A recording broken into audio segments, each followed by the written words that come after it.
हाँ बच्चों, आओ आज हम लोग देखते हैं exercise 1.2 question number 1। Prove that under root 5 is irrational number. ठीक है, पिछली कक्षाओं में हम लोग पढ़ करके आए हैं कि रेशनल क्या होता है और इरेशनल नंबर क्या होता है, यानी प्रमेय क्या होता है और अप्रमेय क्या होता है। तो प्रमेय किसे कहते हैं जी?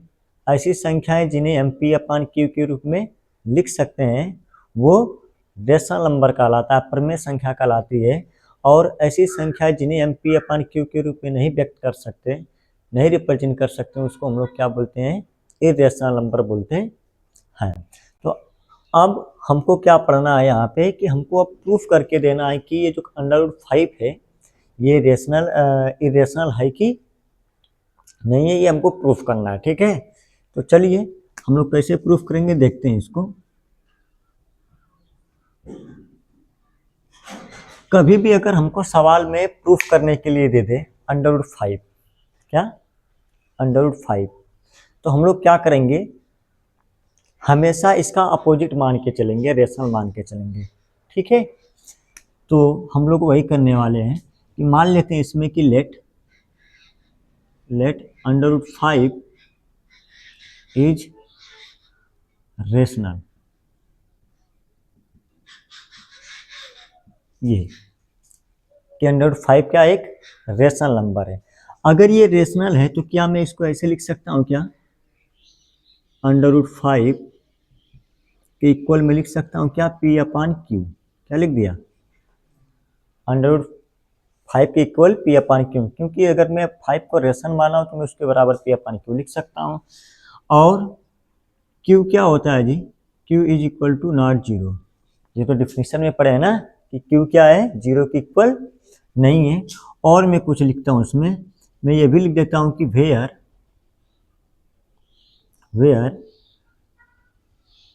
पी एंड क्यू को prime,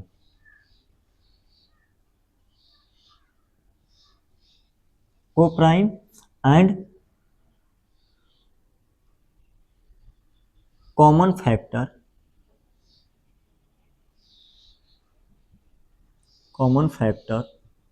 of P and Q is equal 1। ये तो बात हमको पता है ना कि अगर ये रेशनल नंबर है तो मैंने ये कह दिया कि पी और क्यू क्या है? एक को प्राइम नंबर्स हैं। क्या है? को प्राइम है। और इनका कॉमन फैक्टर कितना होता है? एक। ये तो हमको पता है ना कि जो भी को प्राइम नंबर होते हैं उनका एचसीएफ यानी कॉमन फैक्टर हमेशा क्या आता है? 1 आता है। यहाँ तक कोई दिक्कत? ये स्टेटमेंट हमको याद रखना है, ठीक है, भूलना नहीं है। आगे अब देखो क्या करने वाले हैं, इस क्यू को मैं यहाँ पे लेके जाता हूँ तो क्यू यहाँ पे चला गया, ठीक है, बराबर ये क्या हो जाएगा? पी अपान अंडर रूट में 5 आ जाएगा। कोई दिक्कत है? ये यहाँ पे चला गया, ये नीचे आ गया। ठीक है, आगे देखते हैं। अब मैं क्या करता हूँ? Squaring both side. क्या लिखेंगे? Squaring both side. क्या करेंगे? Squaring both side. दोनों तरफ मैं क्या करता हूँ? वर्ग। स्क्वायर क्यू का स्क्वायर बराबर क्या होगा? पी अपान अंडर रूट 5 का स्क्वायर। ठीक है जी। अब आगे अगला स्टेप, ये क्यू स्क्वायर तो क्यू स्क्वायर है, ठीक है, पी का स्क्वायर तो पी स्क्वायर होगा। ठीक है जी। और बताइए ये जो अंडर रूट 5 है अगर मैं इसका स्क्वायर करूंगा तो क्या होगा? ये अंडर रूट से बाहर निकल जाएगा। क्या होगा? ये तो क्लास 9th का है कि अगर कर्ण में कर्ण का क्या करेंगे? अगर अंडर रूट 5 का स्क्वायर है तो इसको मैं क्या लिख सकता हूँ? अंडर रूट 5 गुणे अंडर रूट 5, और इनका जब मैं मल्टीप्लाई करता हूँ क्या आएगा? 5 आएगा। या इसे समझ लेते हैं कि कर्ण से क्या हो जाएगा? ये स्क्वायर लगा दिया तो उससे कर्ण कट जाएगी, हट जाएगी। ठीक है, आगे देखते हैं। इसको मैं बना लेता हूँ इक्वेशन नंबर फर्स्ट। क्या बना लेता हूँ? Equation number first. ठीक है, अब आगे ध्यान से मैं ये लिखना चाहता हूँ अब कि बताओ, अब यहाँ इसको देख के बताओ कि 5 क्या कर रहा है? पी स्क्वायर को डिवाइड कर रहा है, लिखा है ना? 5 क्या है? पी स्क्वायर को डिवाइड कर रहा, तो मैं वही लिखने वाला हूं। तो मैं लिख रहा हूं कि P square is divisible by 5। जो पी स्क्वायर है वो 5 से क्या है, डिवाइड हो रहा है, ठीक है ना, कोई दिक्कत। सो इसलिए इसलिए मैं ये बोल सकता हूं क्या कि जो p है, पी स्क्वायर नहीं, अब मैं p की बात कर रहा हूं, तो p is also divisible by 5। इसकी इसका मतलब समझते हैं हम लोग, देखो ध्यान से। मैंने बोला कि अगर 5 से 5 का स्क्वायर डिवाइड है, मैं समझा रहा हूँ, यहाँ पे लिखा ना कि 5 से पी स्क्वायर डिवाइड है, तो पी स्क्वायर किससे डिवाइड हो रहा है, ये पी स्क्वायर किससे डिवाइड हो रहा है, 5 से। तो मैंने बोला कि 5 से 5 का स्क्वायर डिवाइड हो रहा है, यानी इसको मैं क्या लिख सकता हूँ, 25 लिख सकता हूँ ना। अगर मैं इसको काटूंगा तो फिर 5 आएगा कि नहीं आएगा। अब आगे बात को सुनते हैं। हमने बोला कि अगर मैं इसका स्क्वायर हटा दूं तो क्या आएगा, अगर मैं इसका स्क्वायर हटा दूं तो 5 आएगा। तो फिर से मैं बोला क्या 5 इस 5 को डिवाइड नहीं करेगा, करेगा, ठीक है। हाँ, तो मैंने वही लिखा है कि अगर 5 का स्क्वायर 5 से डिवाइड है, तो अगर मैं इसका स्क्वायर हटा दूं तो क्या दिखेगा, केवल 5, और 5 से भी क्या है, डिवाइड है। मैंने वही लिखा है यहाँ पे, कोई दिक्कत। अब इस स्टेटमेंट को जो लिखा हमने, p is also divisible by 5, ये क्या करना हमको याद रखना है, ठीक है। आगे अब मैं क्या यहाँ पे लिखता हूं, लेट मैंने मान लिया यहाँ पे क्या कि p बराबर 5c, ये मैंने मान लिया। और मैंने यहाँ पे लिख देता हूं कि c इज सम इंटीजर्स।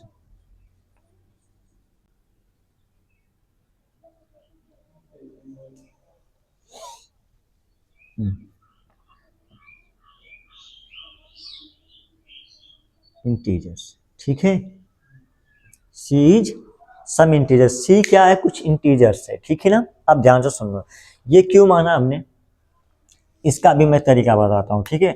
जैसे मान लेते हैं कि 5 क्या है, अगर 5 को डिवाइड कर रहा है, ध्यान से सुनना, 5 जो है, 5 जो ये जो 5 है, इस 5 को डिवाइड कर रहा, तो क्या इस 5 को मैं क्या लिख सकता हूँ बताइए, लिख सकता हूँ 5 गुणे 1, ठीक है।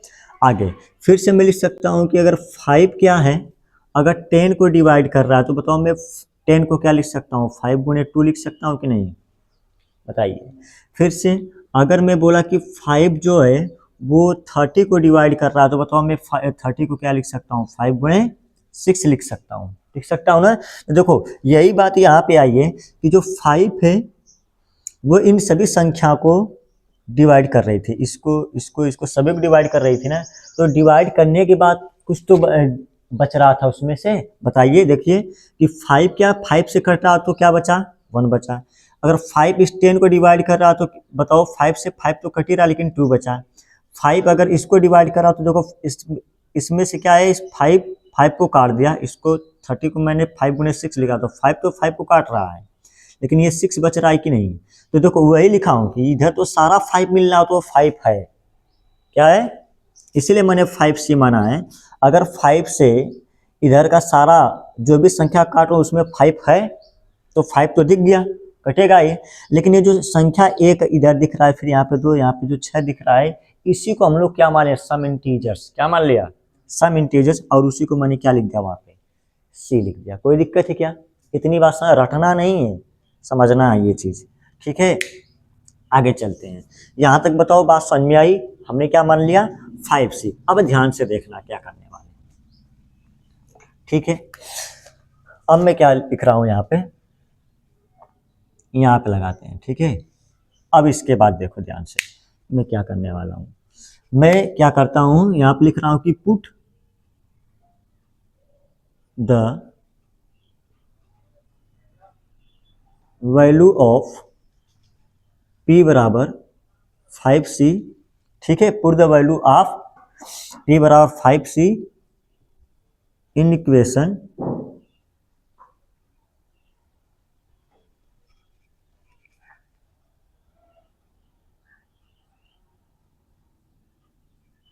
ठीक है,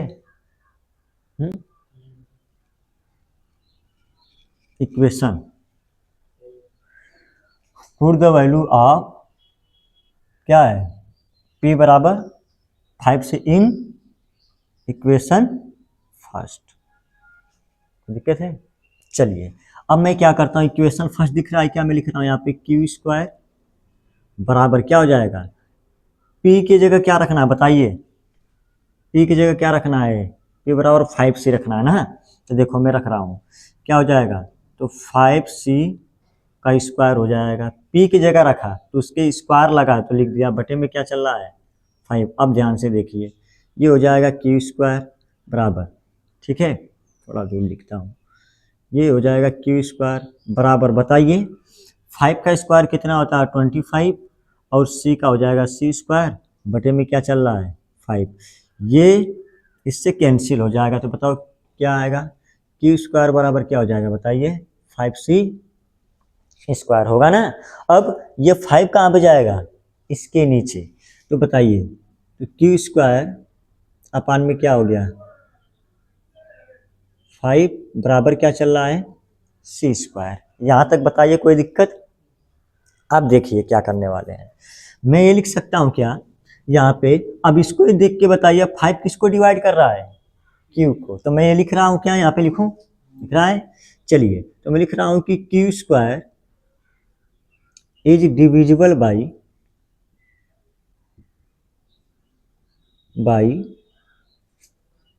5, सो इसलिए क्यू इज डिविजिबल बाई 5, ठीक है कोई दिक्कत। हाँ अब देखते हैं हम लोग क्या है, अब इस स्टेटमेंट को ये जो हमने लिखा है, ये जो दिख रहा है, और इसको यहाँ पे ये वाली लाइन, इसको हमको ध्यान से देखना है, ठीक है। देखिए हमने क्या मान के चला था बताइए कि P और Q क्या है, को प्राइम नंबर है, और किसी भी को प्राइम नंबर्स का क्या होता है कॉमन फैक्टर एक होता है, क्या होता है एक होता है। बट यहाँ पे देखिए P किससे डिवाइड हो जा रहा है 5 से, Q किससे डिवाइड हो रहा है, तो ये तो गलत बात हो गई। अगर P और Q क्या है को प्राइम है तो इसको डिवाइड किससे होना चाहिए, उसमें केवल और केवल कॉमन फैक्टर एक आना चाहिए, लेकिन यहाँ पे कॉमन फैक्टर क्या आ गया 5, क्या आ गया 5। तो मैं यही लिखने जा रहा हूँ, हम लिखेंगे यहाँ पे, ठीक है दिख रहा है इधर, चलिए तो मैं लिख रहा हूँ कि P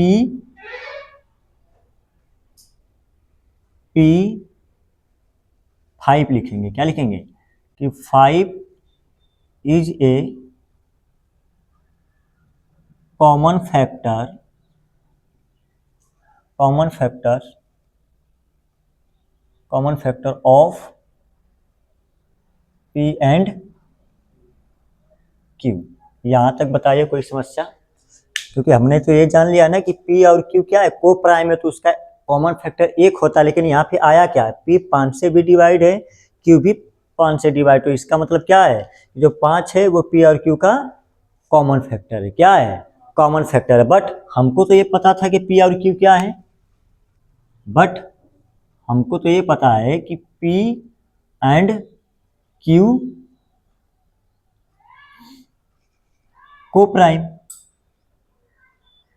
और P एंड Q बस को प्राइम लिख देता हूँ, बट P एंड Q को प्राइम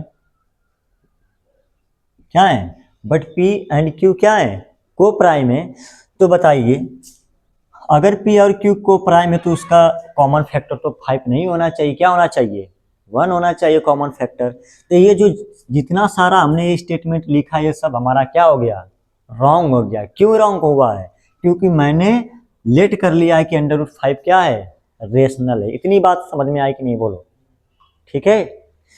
अगर P और Q को प्राइम है तो इसका एचसीएफ तो 5 नहीं आना चाहिए। अरे कॉमन फैक्टर 5 तो नहीं आना चाहिए, लेकिन आ क्या गया 5। अगर 5 आ गया तो ये सारा स्टेटमेंट हमारा क्या हो गया, गलत हो गया। क्यों? क्योंकि हमने क्या मार रखा है, पहले ही हमने गलत मार रखा है कि लेट अंडर रूट 5 क्या है, एक रेशनल मार रखा है। तो अब मैं वही लिखने जा रहा हूं। अब हम लोग कंडीशन लिखेंगे। क्या लिखेंगे? कंडीशन लिखेंगे, उसके बाद हमारा हो जाएगा। ठीक है, तो देखिए क्या करने वाले हैं हम। यहाँ पे लिखता हूँ, ठीक है ना, यहाँ पे ज़्यादा जगह तो मैं लिख रहा हूँ यहाँ पे कि दिस, ठीक है, या इधर नहीं लिख रहा हूँ यहाँ पे, this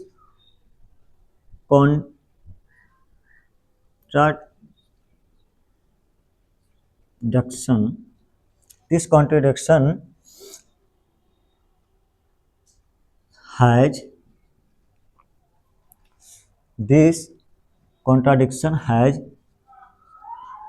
arising because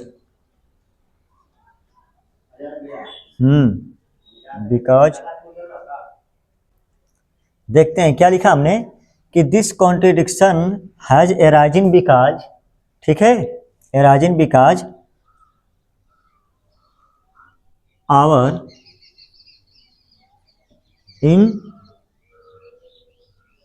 incorrect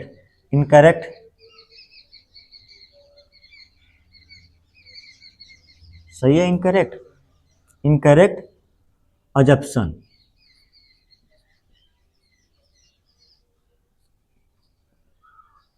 assumption that under root 3 rational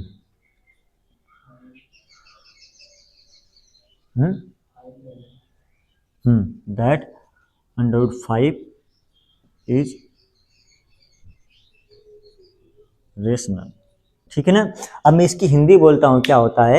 हमने क्या लिखा, this contradiction has arisen because our incorrect assumption that under root 5 rational.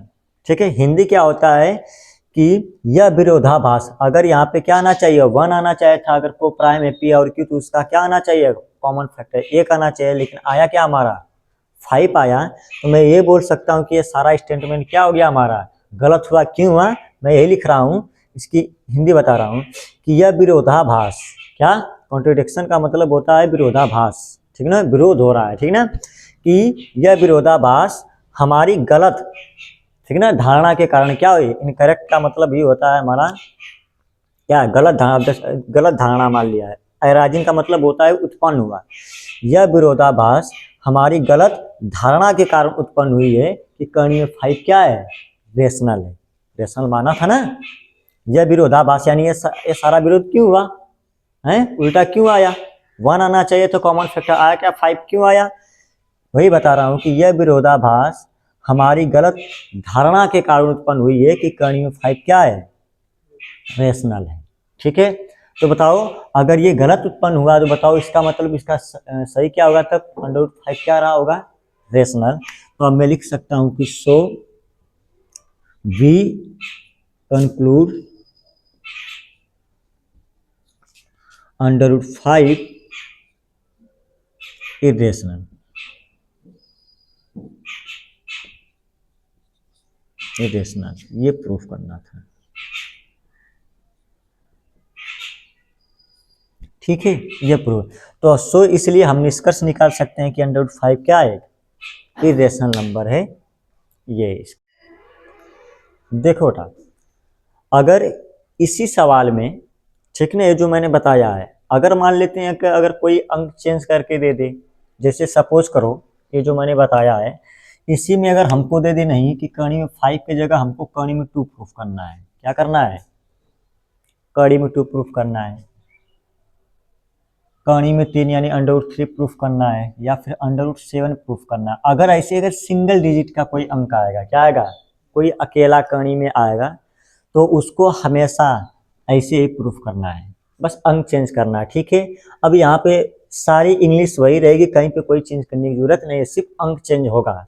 जैसे कड़ी में 2 को हमको क्या करना है, प्रूफ करना, तो यहाँ पे कड़ी में 2 लो, यहाँ पे फिर नीचे कड़ी में 2 आ जाएगा, यहाँ पे आएगा तो यहाँ पे आप 5 बाहर निकला तो इसे करीब 2 बाहर निकल के 2 बन जाएगा, ठीक है। और फिर यहाँ पे क्या करेंगे, वह लिखेंगे कि P square is divisible by क्या है 2, तो P is also divisible by 2 हो जाएगा। फिर यहाँ पे 2c मान लेना है, कोई दिक्कत, ये सारा रख के वही आएगा सेम, ठीक है ना। आगे अगर मैं यहाँ पे 2c रखूंगा तो यहाँ पे क्या हो जाएगा 4c स्क्वायर, नीचे से 2 चलेगा, एक कटेगा तो फिर आएगा 2c स्क्वायर। सेम सारा कंडीशन क्या होगा वैसे ही चलता जाएगा, बस कहाँ पे अगर 3 रखना है तो 3 रख के लगा लो, 7 रखना है 11 रखना है, ठीक है ना, सारा रख के क्या कर सकते हो, उस पर लगा सकते हो, ठीक है। बताइए कोई दिक्कत यहाँ तक नहीं ना। अब देखते हैं प्रूव दैट, क्वेश्चन नंबर 2 क्या है कि prove that 3 + 2 under 5 is a rational number. अब देखिए, अब यहाँ पे सिंगल डिजिट का नहीं है, जैसे अभी हमने पहला क्वेश्चन पढ़ा उसमें क्या था, कणी में 5 प्रूफ कर लिया, तो उसी प्रकार हम लोग क्या करते हैं 2 3 सब प्रूफ कर लेंगे, ठीक है। लेकिन अगर अकेला रहेगा तो उस प्रोसेस से करेंगे। अगर जैसे यहाँ पे ऐसे दिख गया अंक 3 + 2 अंडर रूट 5, या तो फ्रैक्शन में दिख जाए, कोई एक अंडर रूट लिखा रहे उसके नीचे क्या आ जाए फ्रैक्शन आ जाए, या ऊपर फ्रैक्शन आ जाए, ये नीचे लिखा रहे, या प्लस में लिखा रहे, मल्टीपल में लिखा रहे, तो इसका अलग तरीका होता है, ये थोड़ा शॉर्ट हो जाता है, ठीक है ना। इसको हमको पूरी विस्तार से प्रूफ नहीं करना होता है। देखिए हम लोग कैसे प्रूफ करेंगे। पहला स्टेटमेंट तो वही है, इसको क्या मान के चलना है हमको, रेशनल। तो मैं लिख लेता हूँ यहाँ पे कि let 3 + 2 under root 5 is rational, ठीक है। 3 + 2 अंडर रूट 5 को क्या मान लिया हमने, रेशनल मान लिया, मैंने प्रमेय मान लिया, कोई दिक्कत यहाँ तक, ठीक है। अगर ये प्रमेय है तो बताइए क्या लिख सकता हूँ, 3 + 2 अंडर रूट 5 बराबर में क्या P/Q लिख सकता हूँ कि नहीं, बताइए। अब ध्यान से ये देखना है हमको कि अगर इसको प्रूफ करना हो तो यहाँ पे केवल और केवल क्या इधर आना चाहिए, केवल और केवल अंडर रूट 5 लेकर आओ। क्या लेके आओ, कहानी में क्या दिख रहा है, अंडर रूट में क्या दिख रहा है, केवल 5 दिख रहा है ना। तो हमको इधर अकेला क्या चाहिए, अंडर रूट 5 चाहिए, और बाकी सारा अंक किधर आएगा, इधर। तो देखिए क्या हो जाएगा, इसको मैं क्या लिख दूं कि 2 अंडर रूट 5 अपने जगह ठीक है, ये हो जाएगा P/Q माइनस का, ये प्लस का 3 इधर आएगा, क्या हो जाएगा माइनस का 3, होगा कि नहीं। अच्छा ठीक है। अब क्या किया जाए, मैं क्या करता हूं, इसका इसमें गुणा कर लूं, क्या हो जाएगा, इसको क्या लिख सकता हूँ, एक बार और हल कर लेते हैं। ये हो जाएगा 2 अंडर रूट 5 बराबर, बताइए ये लिख सकता हूँ क्या, P - 3Q अपान में Q, बोलिए सही है। अरे इसके बटे के 1 मानेंगे, एलसीएम लेंगे, Q आएगा, हल करेंगे, इतना तो आएगा ना, ठीक है। अब बताइए क्या करें, अभी बताओ ये 2 अंडर रूट 5 है, क्या किया जाए, 2 आ जाएगा नीचे, तो लेके आ रहा हूँ, तो ये हो जाएगा अंडर रूट 5 बराबर में क्या चल रहा है P - 3Q, ठीक है, अपान में क्या हो जाएगा, ये आ जाएगा तो हो जाएगा 2Q हो जाएगा। यहाँ तक बात समझ में आई। अच्छा एक चीज आओ, अगर मैं ये क्या माना, ये रेशनल माना हो तो रेशनल के बराबर P/Q लिख दिया, तो मैं लिख सकता हूँ यहाँ पे कि Q = तो नॉट 0 होता है, ठीक है कोई बात नहीं, बट मैं लिख सकता हूँ कि क्या है, बताइए,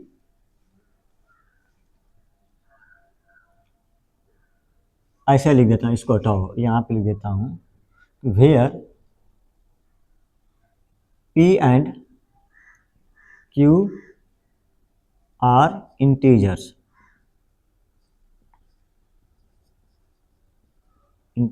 क्या है, वेयर P और Q क्या है, इंटीजर्स है, क्या है, कोई दिक्कत है क्या, नहीं ना।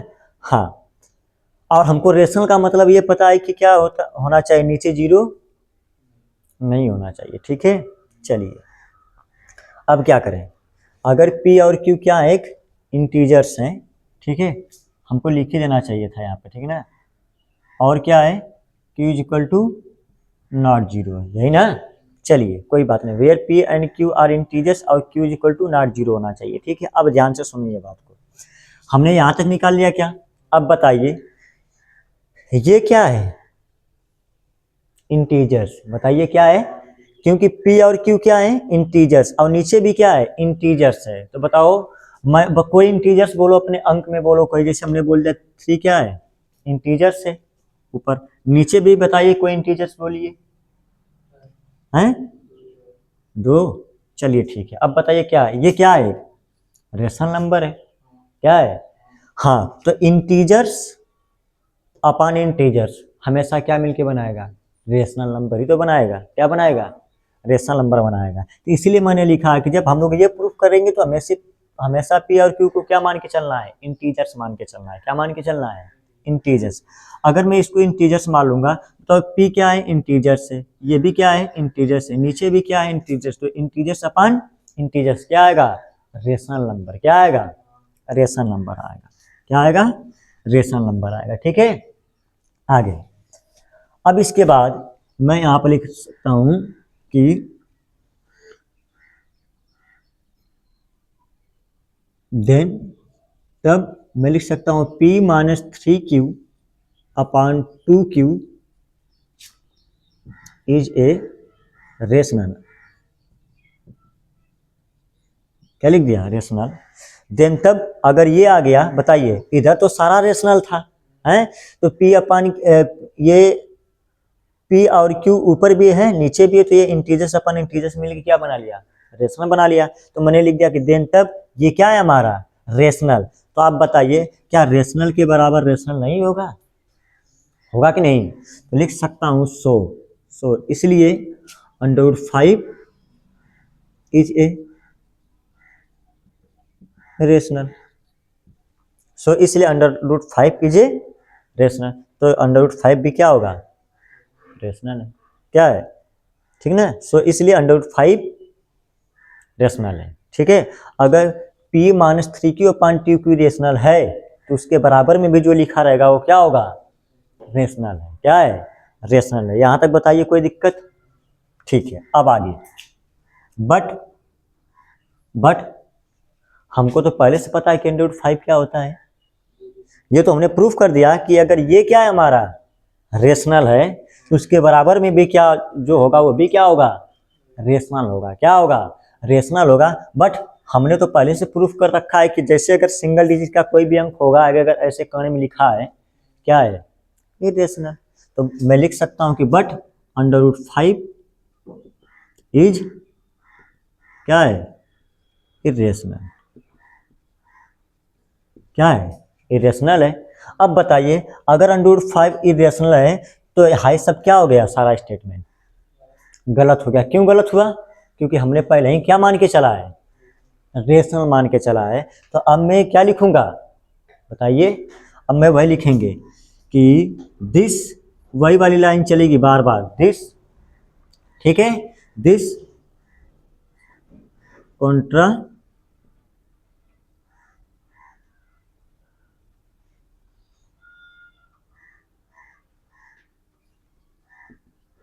contradiction has arising because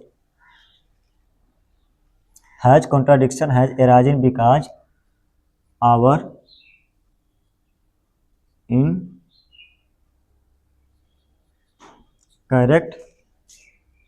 assumption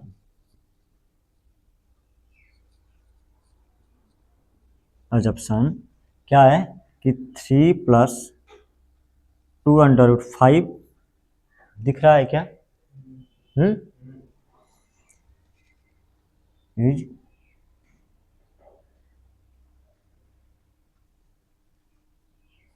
is rational, ठीक ना। अब बताइए इसको हमने क्या प्रूफ कर लिया, रेशनल, तो इसका मतलब है √5 भी क्या होगा, एक रेशनल होगा। बट हमको पता √5 क्या है, इरेशनल नंबर है। तो हमको क्या मिल गया, तो मैं निष्कर्ष निकाल सकता हूं कि this contradiction has arisen because our, ठीक ना, our incorrect assumption 3 + 2√5 is rational, ठीक ना। यह विरोधाभास हमारी गलत धारणा के कारण उत्पन्न हुई है कि 3 प्लस अंडर रूट 5 क्या है? एक रेशनल है। ठीक है, क्या है? रेशनल है। ठीक है, तो क्या लिख सकता हूं? सो इसलिए we conclude that 3 plus 2 under root 5 क्या हो जाएगा? Is irrational.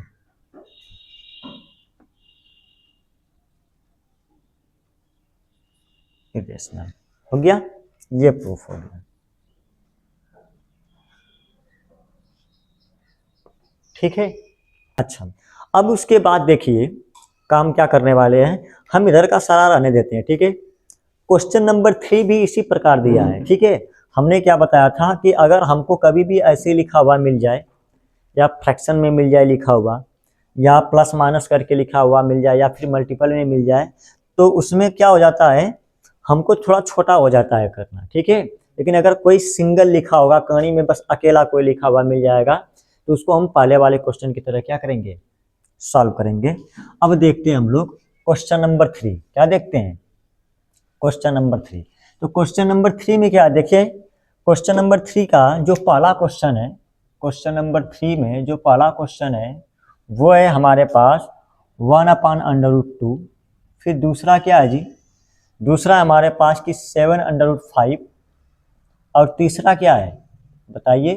तीसरा हमारे पास है 6 प्लस √2। देखिए मैं बारी बारी से क्या कर रहा हूँ, मार रखेंगे आएगा। ठीक है, सारा यही इंग्लिश लिखना है, कोई दिक्कत चेंज नहीं करना है। देखिए क्या करने वाले हैं हम लोग, मैं क्या कर लेता हूँ, यहाँ पे क्या लिख देता हूँ बताइए? यहाँ पे मैं लिख देता हूँ अब 1/2। ठीक है, चलिए इधर का मैं मिटा देता हूँ, ये इतना मिटा देता हूँ, इधर का रहने देता हूँ। ठीक है, देखिए ठीक है, देखिए इतने से हो जाएगा। मैंने क्या किया, मैंने लेट कर लिया कि 1/√2 क्या है बताइए? रेशनल है। ठीक है, सारा वही सवाल है, फ्रैक्शन में आया है, यहाँ पे मल्टीपल में आया है, यहाँ पे 6 प्लस √2 आया। ये तो अभी बता दिया था हमने क्वेश्चन नंबर 2 में, ऐसा है तो है। ठीक है, अब बस रखेंगे इसी में आएगा पूरा। ठीक है जी, अगर हमारा केवल अकेला आएगा, कणी में 3 आएगा, कणी में 2 आएगा, कणी में 11 आ गया, 7 आ गया, कणी में 5 आ गया, ऐसे आएगा तो हम लोग पहले वाले सवाल पे लगाएंगे। अगर अकेला कोई लिखा रहेगा, अगर ऐसे लिखा हुआ दिख गया तो हम लोग ये वाला प्रोसेस अपनाएंगे जैसे हमने क्वेश्चन नंबर 2 लगाया। ठीक है, अब मैं क्वेश्चन नंबर 3 बता रहा हूँ। देखिए तो मैंने क्या किया, लेट 1/√2 इज रेशनल, ये मान लिया। अगर रेशनल है तो बताइए इसके बराबर में क्या लिख दूँ बेटा? 1/√2 लिख दूँ? बताइए ये कंडीशन सेम चलेगी? चलेगी ना? अब ध्यान से देखना, हमको क्या करना है, क्या मैं इसको पलट सकता हूँ क्या? क्योंकि हमको क्या बताया था अभी, जब उसको क्वेश्चन नंबर 2 को प्रूफ किया था तो हमको अकेला चाहिए, जो रूट वाली जो वैल्यू हो हमको अकेला चाहिए। ठीक है, तो यहाँ पर तो फ्रैक्शन में दिख रहा है, तो पहले तो फ्रैक्शन हटा लो, तो मैं इसको पलट देता हूँ, ये हो जाएगा √2। तो ये क्या हो जाएगा बताइए? Q/P हो गया जी, क्या आ गया? अब बताइए √2 अपने जगह पड़ा है, ये इसको पलट दिया, हमारा क्या बन जाएगा? Q/P। अब मैं लिख रहा हूं ये क्या है, Q क्या है? इंटीजर्स है, P क्या है? इंटीजर्स है। तो इंटीजर्स अपन इंटीजर्स होता क्या है? रेशनल। तो मैं यहाँ पे लिख सकता हूं देन, तब क्या हो जाएगा? P/Q is a rational. क्या है? P/Q क्या है? एक रेशनल है। सो इसलिए √2 क्या होगा बताइए? सो √2 इज ए रेशनल। अरे लिखा था क्या नीचे? चलिए कोई बात नहीं, बताइए यहाँ तो कोई दिक्कत नहीं ना? ठीक है, अब क्या करें, हमने क्या लिख दिया कि P/Q क्या प्रूफ हो गया? गलत लिख दिया क्या? ये Q/P होगा ना? क्या होगा? Q/P इज ए रेशनल, है कि नहीं? क्योंकि ये भी इंटीजर से, ये भी इंटीजर से, पलटा तो है बस। तो बताइए Q/P मैंने यहाँ पे अगर ये रेशनल है तो उसके बराबर में भी जो लिखा रहेगा वो भी क्या होगा? रेशनल होगा। ठीक है, बट हमको ये पता है कि √2 क्या है, इरेशनल नंबर। √2 क्या है, इरेशनल, तो मैं यहाँ पे √2 कर दिया। तो बट √2 इज इरेशनल। अब बताइए, सारा वही लिखना है, यहाँ पे √2 कर लो, और क्या प्रूफ करना है, यहाँ पे 1/√2 हो जाएगा। कितना इजी है बताइए, कुछ करना पड़ा नहीं, सारे में काम यही करना है, कोई दिक्कत। हम हटाओ, पहला हो गया। अब दूसरा देखते हैं, कुछ करना नहीं है, बस मान पुट करेंगे, सारी इंग्लिश वही है, ठीक है, मान पुट करेंगे, हमारा आएगा आंसर। ठीक है, देखिए अब क्या रखना है, 7/5, इसको क्या प्रूफ करना है, इरेशनल प्रूफ करना है। मैंने क्वेश्चन नहीं लिखा है पूरा कि इन सबको क्या प्रूफ करना है, इरेशनल प्रूफ करना है। तो अब देखिए क्वेश्चन नंबर 2, देखिए क्वेश्चन नंबर 2 कैसे होगा, क्या करना है हमको, यहाँ पे क्या रख दें, तो मान लेते हैं कि 7/5 क्या है, एक रेशनल, क्या है, रेशनल है। तो बताइए अगर ये रेशनल है तो इसको मैं क्या लिख सकता हूँ, यहाँ पे इसके बराबर में मैं P/Q लिख सकता हूँ कि नहीं, लिख सकता हूँ। अब बताइए क्या करें, दूसरा स्टेप बताइए, ये 7 कहाँ पे आ जाएगा, नीचे आ जाएगा। तो बताइए यहाँ पे क्या होगा, बताइए यहाँ पे अकेला बचा √5, 7 आ जाएगा नीचे, ठीक है, क्या आ जाएगा, 7 आ जाएगा नीचे। देखिए ये P/Q उतर गया, ठीक है, √5 अपने जगह पड़ा है, ये P/Q अपने जगह पड़ा है, 7 आ जाएगा नीचे, तो क्या हो जाएगा 7Q, ठीक है। अब लिख सकता हूं देन यहाँ पे क्या हो जाएगा, P/7Q इज ए रेशनल, सो √5 भी क्या होगा एक, सो √5 भी क्या होगा, एक रेशनल नंबर होगा, ठीक है। बट हम क्या लिखेंगे, √5 क्या है, जहां पे 2 है बस वहां पे √5 करते जाना है, ठीक है। और ये पहले क्वेश्चन में तो इसको बदला था हमने Q/P, तो इसको P/Q करके ही लिखना है, ठीक है। आगे बट √5 क्या इरेशनल है, तो फिर से लिख सकता हूँ, this contradiction has arisen because our incorrect assumption, क्या हो जाएगा, √5 क्या है,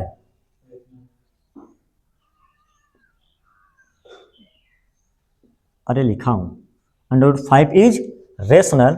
यह विरोधाभास हमारी गलत धारणा के कारण उत्पन्न हुई कि √5 क्या है, रेशनल है। सो वी कंक्लूड दैट, क्या हो जाएगा, बोलिए कि 7/5 इज इरेशनल। ये प्रूफ हो गया, कितना इजी है, कुछ करना नहीं है, हमने तरीका बता दिया किसको कैसे प्रूफ करना। अगर सिंगल लिखा रहेगा तो उसको पहले वाले क्वेश्चन पे करते जाएंगे, अगर हमको ऐसे बटे में, गुणे में या प्लस माइनस लगा करके कभी भी लिखा रहेगा, कोई एक अंक दे दे, उसके बाद हमारा कोई करने वाला अंक दे दे, ठीक है ना। तो उसको कैसे करना है, ये वाला तरीका अपनाना है, ठीक है। उसमें हमको नहीं करना है कि कुछ मांग के चलें उसको फिर स्क्वायरिंग करें, ऐसा काम उसमें नहीं करना है, क्योंकि सिंगल डिजिट का अपने पर ले को इरेशनल होता ही होता है, तो हमको डायरेक्ट लिखना है, ठीक है। हाँ, अब लास्ट वाला बचा है, अगर अब हमको क्या करना है, इसको रख के देखें, चलिए इसको रखते हैं, क्या हो जाएगा, तीसरा वाला सवाल, तीसरा देखते हैं, यहाँ पे क्वेश्चन नंबर 3 कर लेता हूँ, ठीक है। देखिए क्या करें, हमको यहाँ पे क्या रखना है बताइए, मान लेते हैं कि लेट 6 + √2 क्या है, इरेशनल नंबर है, क्या है, इरेशनल नंबर है। तो बताइए अगर ये इरेशनल नंबर है 6 + 2, तो यहाँ पे होगा क्या, 6 + √2 = P/Q, कोई दिक्कत। अब बताइए क्या करने वाले हैं हम लोग, ये 6 किधर आएगा, इधर, क्या आएगा, तो इसको मिटा देता हूँ, ये हो जाएगा √2, ठीक है, 6 इधर आएगा, क्या बन जाएगा बताओ, -6, यही होगा क्या, बताइए, ठीक है। फिर अब यहाँ पे ये लिख देता हूँ, इजी है, चलो ठीक है, देन तब क्या हो जाएगा, P/Q -6 इज रेशनल, सो इसलिए मैं बोल सकता हूँ कि √2 भी क्या होगा, एक रेशनल नंबर होगा, इज रेशनल नंबर। बट √2 है क्या बताओ, इरेशनल नंबर, तो लिख सकता हूँ, this contradiction has arisen because our incorrect assumption, क्या हो जाएगा। अब यहाँ पे वो क्वेश्चन लिख देता हूँ पूरा, ठीक है, क्या हो जाएगा, अजम्पशन क्या हमने गलत रॉन्ग मान रखा है ना, कि 6 + क्या है √2 is irrational, so we conclude that क्या हो जाएगा 6 प्लस √2 इज इरेशनल नंबर। ठीक है। अच्छा ये बताओ, एक चीज और मैं बता रहा हूँ, क्लास 9th में स्टैंडर्ड वाले बुक में, किसमें, स्टैंडर्ड वाले में, बताइए ये क्या दिया है, 6 प्लस √2 जो लिखा है, बताइए ये क्या है, ये रेशनल है लेकिन ये इरेशनल। लेकिन एक बात पता है कि अगर मैं रेशनल को इरेशनल के साथ जोड़ूंगा तो आएगा क्या, एक इरेशनल नंबर ही आएगा। ठीक है ना, तो ये पूरी वैल्यू क्या हो जाएगी, इरेशनल नंबर। ये 7 क्या है, रेशनल, ये क्या है, इरेशनल। अगर मैं रेशनल का इरेशनल में मल्टीप्लाई कर दूंगा तो क्या आएगा आंसर। ये तरीका बताया था, उसमें कोई 3-4 क्वेश्चन था, उसमें हमको पूछा था, ठीक है, कि रेशनल है कि इरेशनल। ठीक है, हाँ, तो एक अच्छा 9th में बताया गया है। ठीक, तो ये भी बात याद रखना है कि ये क्या है, रेशनल, ये इरेशनल, दोनों मिलके क्या बनाएंगे, इरेशनल ही बनाएंगे। ठीक है, ये सारा हो गया हमारा प्रूफ।